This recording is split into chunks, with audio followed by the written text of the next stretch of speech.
ও কাকু শুনেন, আপনি আপনি আমার বাপের থেকে আরো বড়। আমার আব্বা এই অবাগা জাতিকে কলঙ্ক মুক্ত করার জন্য আমাদের একজন হাসনাত আব্দুল্লাহ আছেন।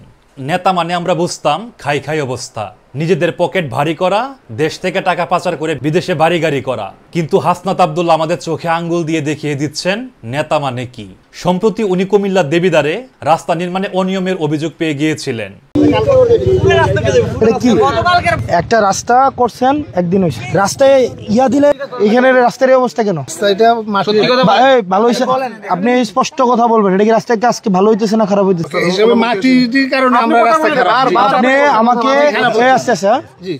খারাপ হচ্ছে, এই টান দিলে রাস্তার পিচ উঠে যায়, কোন পৃথিবীতে আছে? আমি আপনাকে বললে আমি এখন কি বলতাম, আমরা যখন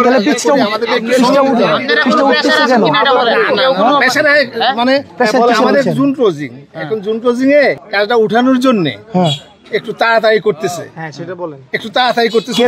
এই কথা আপনাদেরকে কে নির্দেশ দিছে?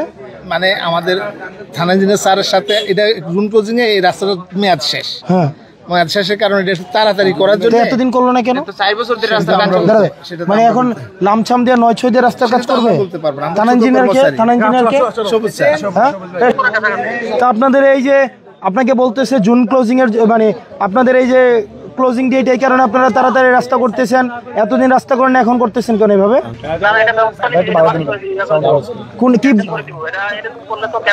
মানে ক্যান্সেল করে দিয়ে, যে আপনি ক্যান্সেল করে দিবেন, এবার রাস্তাটা আবার কবে হবে? এর দায়ভার আপনার পকেট, এর দায়ভার আপনার পকেট থেকে দিবেন আপনি? মানে আপনারা আছেন একটা যে কিছু হইলে ক্যান্সেল করে দিবেন, ক্যান্সেল। এখন এই যে রাস্তাটা নষ্ট হয়েছে জিনিসপাতিগুলা, এগুলার দায়ভার কার পকেট থেকে যাবে? সরকারের পকেট থেকে না আপনার পকেট থেকে? বলেন। এই যে পুরো 1.5-2 কিলো রাস্তা টান দিলে উঠে যায়, আপনি বলেন ক্লোজিং করে দিবেন, আপনাদের ক্ষমতা এতটুকুই। এখন এটার ক্ষতিপূরণ দিবে কে?